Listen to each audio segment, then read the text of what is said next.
데살로니가전서 3장 1절부터 10절 말씀 제가 봉독해 드리겠습니다. 이러므로 우리가 참다 못하여 우리만 아덴에 머물기를 좋게 생각하고 우리 형제 곧 그리스도의 복음을 전하는 하나님의 일꾼인 디모데를 보내노니 이는 너희를 굳건하게 하고 너희 믿음에 대하여 위로함으로 아무도 이 여러 환난 중에 흔들리지 않게 하려 함이라. 우리가 이것을 위하여 세움받은 줄을 너희가 친히 알리라. 우리가 너희와 함께 있을 때 장차 받을 환난을 너희에게 미리 말하였는데 과연 그렇게 된 것을 너희가 아느니라.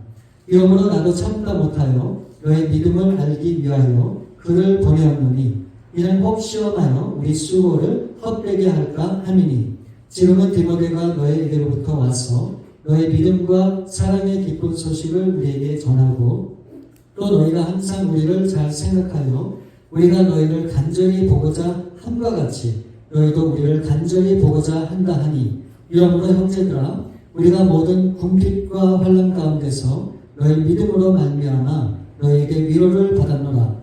그러므로 너희가 주 안에 굳게 선즉 우리가 이제는 살리라. 우리가 우리 하나님 앞에서 너희로 말미암아 모든 기쁨으로 기뻐하니 너희를 위하여 능히 어떤 감사로 하나님께 보답할까. 주야로 심히 간구함은 너희 얼굴을 보고 너희 믿음이 부족한 것을 보충하게 하려 함이라. 위로와 기쁨이 되는 사람들이라고 하는 제목으로 우리가 말씀을 나눌 텐데 오늘 이 본문 말씀을 가지고 오늘과 다음 주 두 번에 걸쳐서 우리 말씀을 함께 보도록 하겠습니다. 여러분 데살로니가는 당시 헬라 지역에서 있었던 그런 고린도라고 하는 도시에 이어서 두 번째로 큰 도시입니다. 바로 이 사도 바울이 2차 전도 여행 때 이 데살로니가에 3주간 머물게 되면서 복음을 전하게 됩니다. 그래서 사도행전 17장 1절과 2절 말씀을 보시면 그들이 암비볼리와 아볼로니아로 다녀가 데살로니가에 이르니 거기 유대인의 회당이 있는지라 바울이 자기의 관례대로 그들에게로 들어가서 새 안식일에 성경을 가지고 강론하며 그러니까 이 사도 바울이 이 데살로니가에 3주 머무는 동안 즉 세 번의 안식일의 회당에서 어떻게 했다고요? 하나님의 말씀을 증거했다고 얘기하고 있습니다. 여러분 하나님의 말씀을 담대히 증거했을 때 어떤 일이 일어나게 되는가? 사도행전 17장에 보면 그 자세한 내용이 나와 있는데 어떤 결과가 주어지게 되는가 보면 경건한 헬라인들과 적지 않은 귀부인들이 이 복음을 받아들이고 믿고 주님 앞에 나왔다는 겁니다. 그래서 이 데살로니가 지역에 드디어 하나님의 교회가 세워지게 됩니다. 여러분 이것이 바로 사도 바울이 간절히 바라고 원했던 일이지요. 바로 이 일을 하기 위해서 이 사도 바울이 전도 여행을 떠나게 된 겁니다. 이제 드디어 복음을 증거함으로 믿는 사람들이 생기고 교회가 세워지게 되니까 이 사도 바울의 마음이 얼마나 기쁘겠어요. 근데 그 기쁨이 끝이 아닙니다. 뜻하지도 않은 이 사도 바울과 함께 동행했던 이 신라에게 어려움이 찾아옵니다. 당시에 예수님을 부인하고 믿지 않은 그런 유대인들이 있었는데 그 유대인들이 이 사도 바울과 이 신라를 반발하여서 어떻게 되는가? 동네 현지의 불량배들을 다 모아서 온갖 소란을 다 일으킵니다. 그러는 바람에 어쩔 수 없이 급하게 짐을 싸서 밤에 그곳을 떠날 수밖에 없었습니다. 누가? 사도 바울과 이 신라를. 당시에 이 상황이 너무너무 긴박했기 때문에 정말 얼떨결에 이 사도 바울이 그곳을 떠날 수밖에 없었어요. 여러분 그러니 한번 생각해 보세요. 이제 복음을 전해서 막 교회가 생겼단 말이에요. 그리고 믿는 사람들이 생겼단 말이에요. 그런데 그 교회와 성도들을 남겨두고 급히 떠나야 했던 이 사도 바울의 이 심정과 마음이 어땠을까? 모르긴 몰라도 굉장히 괴로운 마음이 들었을 겁니다. 또 어떤 면은 죄책감이 이 사도 바울 가운데 있었을지도 몰라요. 어떤 위험을 감수하더라도 이 복음을 위해서 교회를 지켜야 되는데 그렇게 하지 못하고 그 온갖 소동과 위험 때문에 결국 이 사도 바울과 실라가 급하게 그곳을 떠나야지만 했기 때문에 아마 이 사도 바울의 마음은 결코 편하지 않았을 겁니다. 그러니 이 사도 바울 마음속에는 그때 그 일이 상처 아닌 상처로 응어리로 그렇게 자리 잡고 있었던 거예요. 그래서 이 사도 바울은 어떤 바람이 있었는가? 내가 기회가 되면 내가 남겨둔 그 교회를 반드시 또 가겠다. 조만간에 가겠다. 그래서 나름대로 최선을 다하고 노력을 합니다. 그런데 길이 열리지 않는 거예요. 도대체 다시금 데살로니가로 돌아갈 수 있는 방법이 생기지 않아요. 그 이유가 무엇인지를 이 사도 바울이 설명하고 있습니다. 데살로니가전서 2장 18절 말씀을 보시면 그러므로 나 바울은 한 번, 두 번 너에게 가고자 하였으나 누가 우리를 막았다고요? 사탄이 우리를 막았더라. 정확한 이유는 알 수가 없어요. 근데 결국은 이 사탄의 방해 때문에 이 사도 바울이 데살로니가 교회를 가고 싶었지만 갈 수가 없었다는 것을 말씀하고 있는 거예요. 자, 여러분, 이쯤 되면 어떻게 해야 될까요? 포기해야 될까요? 만약 여러분이라면 어떻게 하셨겠습니까? 우리는 흔히 오늘날 우리가 믿음 좋은 사람들은 이렇게 생각할 수 있어요. 아니, 오늘날의 사탄의 방해가 없는 것이 어디가 있느냐? 어떠한 사탄의 방해가 있어도 끝까지 믿음을 갖고 포기하지 말고 결국은 물러서지 않고 내가 가야 할 길을 가는 게 그게 진정한 하나님 안에서의 믿음이 아니냐라고 그렇게 생각할 수 있어요. 그래서 지금 이 사도 바울이 하는 변명이 뭐예요? 뭡니까? 결국 내가 갈 수 없었다는 거예요. 뭐 때문에? 사탄의 방해 때문에. 여러분, 이 사탄의 방해 중에 가장 큰 방해가 뭘까요? 그건 뭐 생각하기 너무 쉬워요. 여러 가지 방해가 있을 수 있지만 가장 위험한 방해는 목숨을 위협하는 그런 방해라고 우리가 그렇게 볼 수 있죠. 어쩌면 이 사탄이 이 사도 바울의 목숨을 위협했는지도 몰라요. 그래서 이 사도 바울의 목숨의 위험을 느끼고 도저히 갈 수 없겠구나 라고 그렇게 반응을 했을 수도 있어요. 그러니까 이 말을 종합하면 결국 사도 바울은 자신의 몸을 살리기 위해서 결국은 믿음으로 결단하고 반응하지 못하고 가야 되는 데살로니가 교회를 가지 않았던 것이다 라고 우리가 그렇게 해석을 할 수 있는 거죠. 저는 오늘날 사람들이 생각하는 믿음이 이런 것이 아닐까라고 하는 상상을 한번 스스로 해보게 돼요. 여러분 잘 보세요. 무조건적으로 밀어붙여야 되고 적극적으로 어떤 일이든 추진을 하고 어떠한 타협에도 굴하지 않고 돌격 앞으로 나가는 것, 이것이 믿음이라고 사람들이 생각하지 않아요. 여러분들은 믿음을 어떻게 생각하세요? 후퇴하는 것, 돌아가는 것, 피해가는 것, 잠시라도 머뭇거리는 것, 이것은 믿음의 반응이 아니라고 하는 생각이 어쩌면 우리 가운데 있기도 해요. 사실은 이게 남 얘기하는 게 아니라 제가 그렇게 성경을 배웠고 그렇게 신앙생활을 했기 때문에 제 말씀을 드리는 겁니다. 어쩌면 우리는 사도 바울이 늘 외쳤던 것처럼 편대를 향하여 앞으로 나가는 것만이 우리가 추구해야 되는 그리스도인의 삶인 것처럼 우리가 우리 스스로를 그렇게 생각할 때도 분명히 있다. 제가 아는 어떤 분이 계시는데 이분은 절대 타협이 없어요. 이분의 삶에는 예스 아니면 노, 둘 중에 하나만 존재를 해요. 물론 자신은 복음과 말씀에 대해서 철저하게 그렇게 살아가십니다. 그러니까 어떻게 보면 굉장히 존경할 만한 그런 분이심은 틀림이 없어요. 그런데도 그분하고 이렇게 대화를 하다 보면 숨이 막혀요. 자신이 믿고 생각하는 바가 항상 옳고 그것이 진리라고 믿고 그렇게 살아가십니다. 그래서 그분은 확고한 믿음을 가지고 절대로 뒤돌아가는 일이 없어요. 무조건 앞으로만 전진하고 나가는 것이 믿음 생활이고 그렇게 해야만 하나님이 기뻐하고 상급을 주신다 라고 그렇게 믿으시는 분입니다. 여러분, 그러면 우리가 고민이 생기잖아요. 그럼 도대체 참 믿음, 진짜 믿음은 무엇인가? 또 어떻게 믿음으로 반응하는 것이 가짜가 아니고 진짜인가? 여러분 그런 생각 들지 않습니까? 제가 이 시간에 오늘 확실하게 알려드릴게요. 절대 잊지 않으실 수 있기를 바랍니다. 여러분, 하나님께서 우리 인생 가운데 어떤 상황이든 주시잖아요.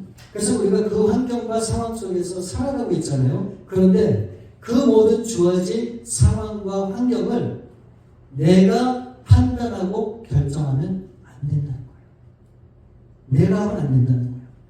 하나님이 이끄시는 대로 매 순간 그 환경에서 상황에서 그 하나님 앞에 순종하며 나가는 것이 진짜 신앙이에요.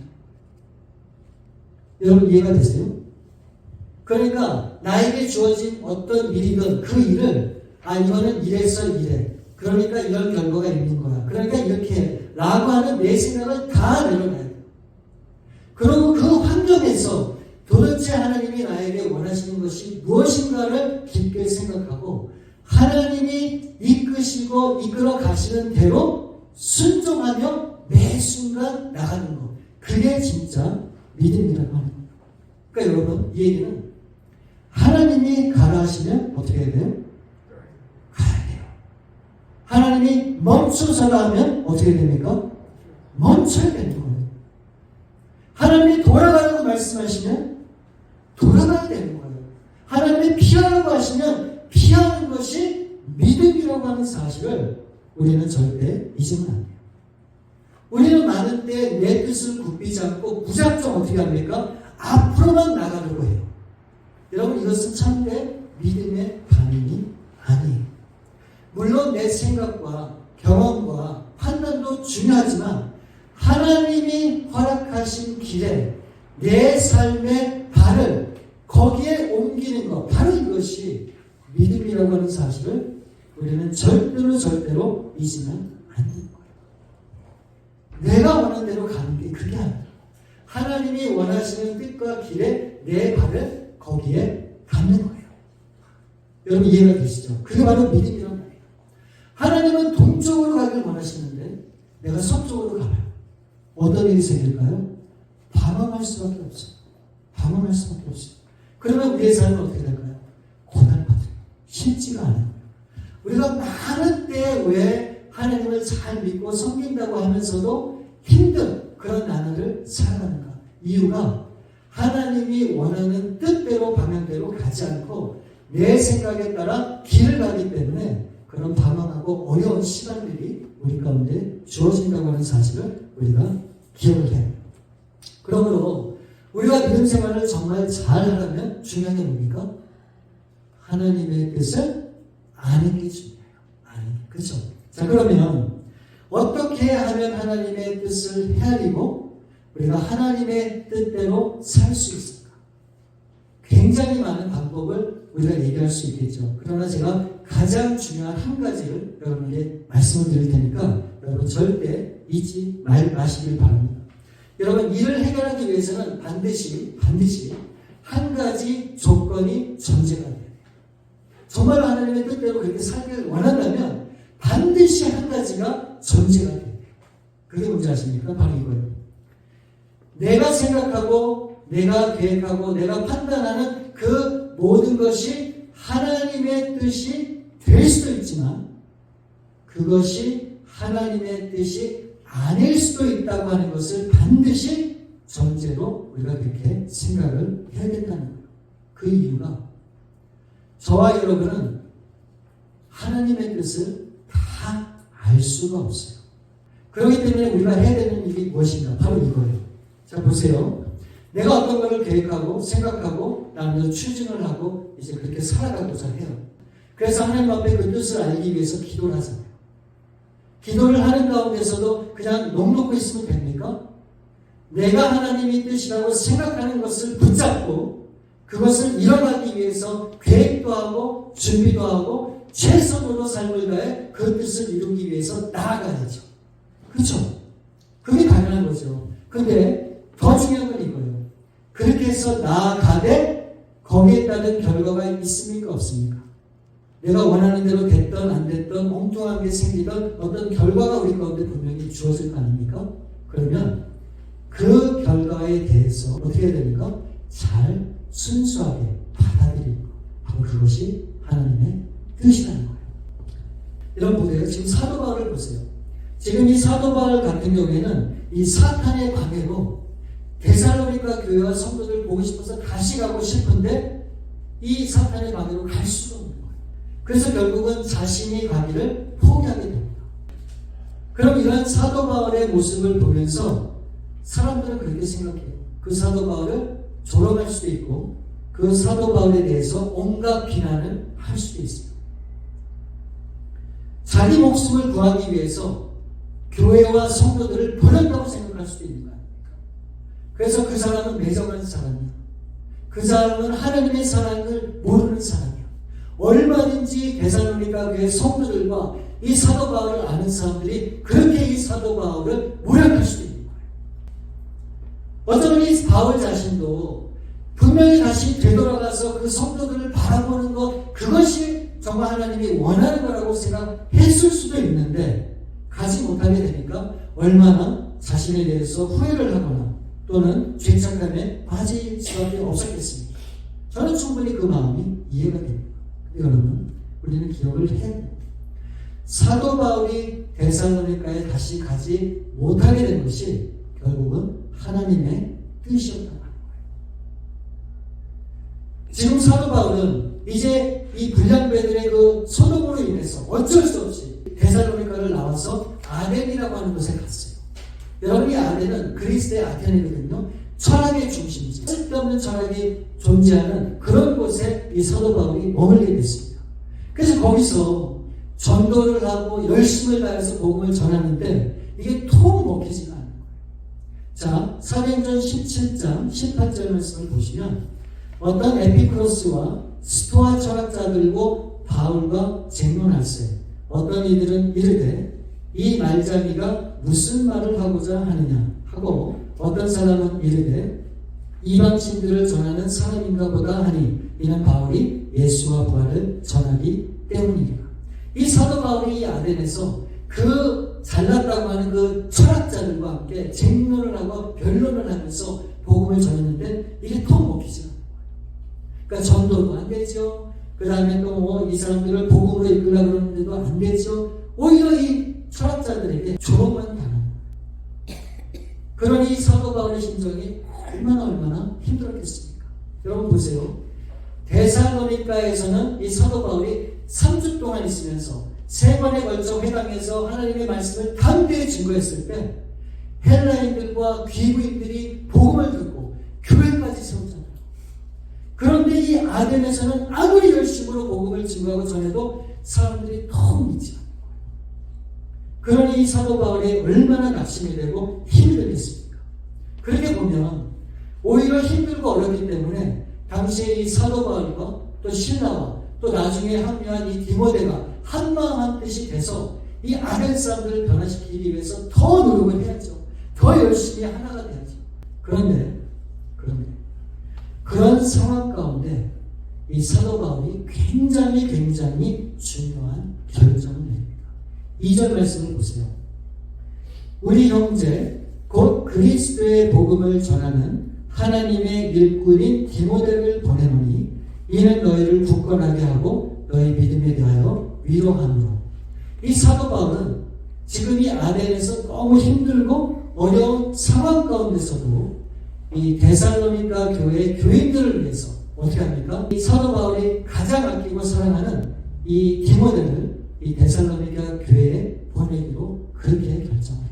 그리고 그를 그곳에 보내게 됩니다. 그러니까 여러분, 이 말씀을 통해서 우리가 알 수 있는 것은 사도 바울은 데살로니가 교회에 들어가지 못했지만 결국 이 디모데가 그 데살로니가에 들어가게 됩니다. 그러니까 이 말은 하나님의 뜻은 사도 바울이 그곳에 들어가는 것이 아니었고 결국은 이 디모데를 통해서 이 데살로니가 교회에 들어가게 되는 것이 하나님의 뜻이었다라고 하는 것을 우리가 알 수 있는 거예요. 2절과 3절 말씀을 보면 우리 형제 곧 그리스도의 복음을 전하는 하나님의 일꾼인 디모데를 보내노니 이는 너희를 굳건하게 하고 너희 믿음에 대하여 위로함으로 아무도 이 여러 환난 중에 흔들리지 않게 하려 함이라. 우리가 이것을 위하여 세움받은 줄을 너희가 친히 알리라. 이 구절에 보면 이 사도 바울과 이 디모데의 역할이 무엇인지를 분명히 설명하고 있어요. 여러분, 사도 바울은 어떤 하나님의 뜻으로 부름을 받았는가? 가서 복음을 전하고 그 믿는 사람들을 통해서 무슨 일을 이뤘죠? 교회를 세우는 그런 일을 하나님이 그에게 허락하셨어요. 반면에 이 디모데를 통해서는 어떤 일을 하게 하십니까? 교회를 굳건하게 하고 이 믿음의 위로함으로 환난 중에 이 성도들이 흔들리지 않도록 굳건하게 하기 위해서 이 디모데를 그곳에 보냈다고 하는 거예요. 그러니까 우리가 이것을 통해서 사도 바울의 역할과 이 디모데의 역할이 완전히 다르다라고 하는 것을 우리가 분명히 알 수 있는 거죠. 여러분, 모든 사람은 같을 수가 없어요. 다 다를 수밖에 없습니다. 각기 자신이 할 수 있는 일이 있고 그 일을 향해서 하나님이 여러분들이 그 일을 감당하기를 원하는 거예요. 그래서 하나님께서 은사를 다 주셨는데 그 은사가 다 틀리다고 이 성경에는 기록하고 있는 거예요. 여러분, 오늘날 우리가 생각하는 믿음 좋은 사람은 어떤 사람입니까? 우리가 생각하는 믿음 좋은 사람은 모든 면에 만능인 사람.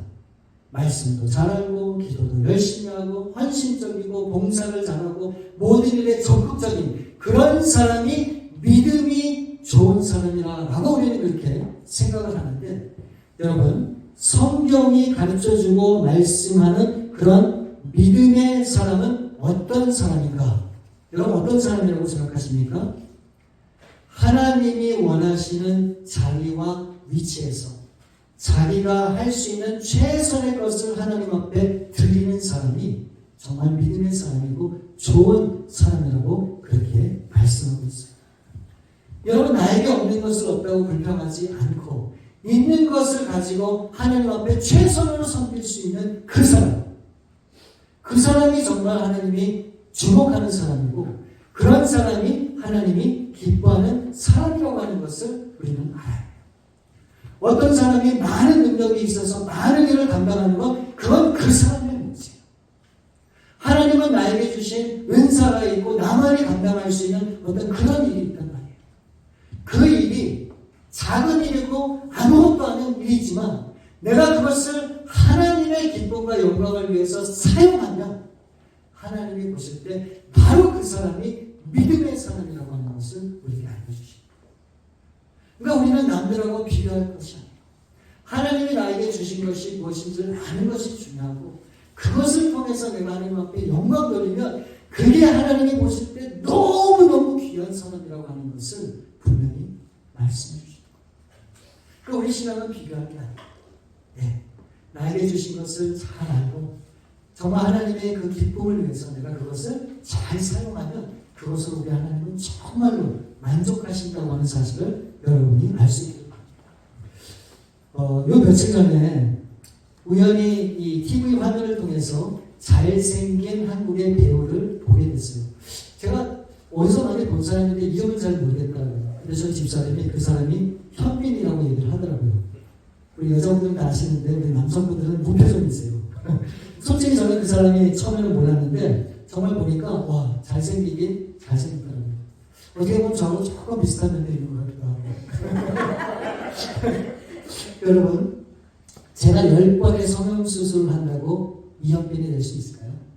제가 현빈처럼 말과 행동을 한다고 이현빈이 될 수 있을까요? 불가능해요. 그거는 절대 그런 일이 있을 수가 없어요. 저는 저예요. 그렇죠?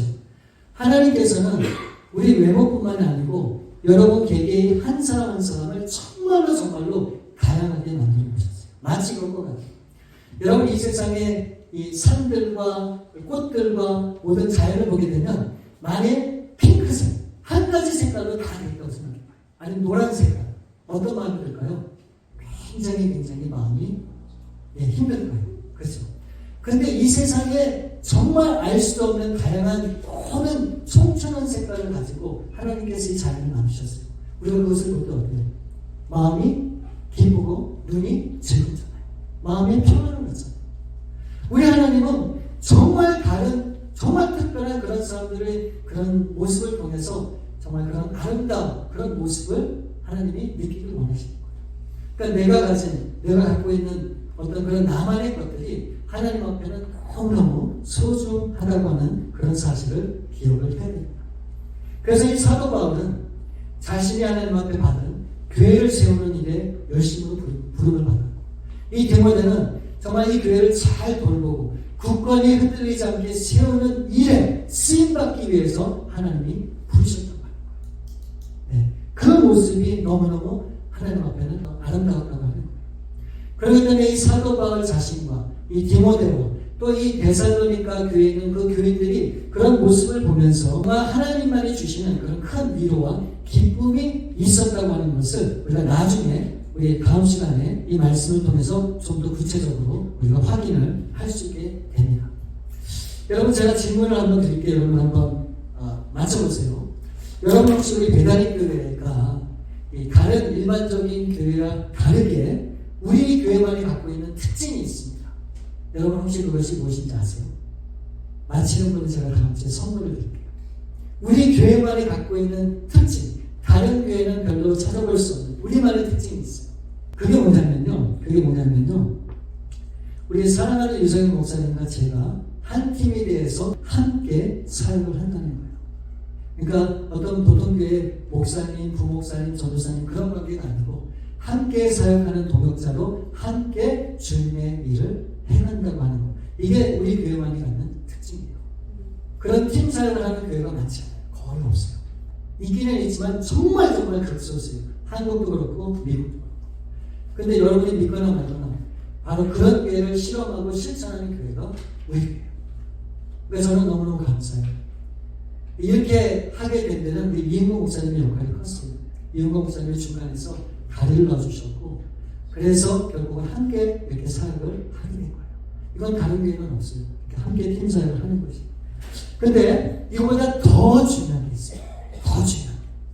여러분 그게 뭔지 아십니까?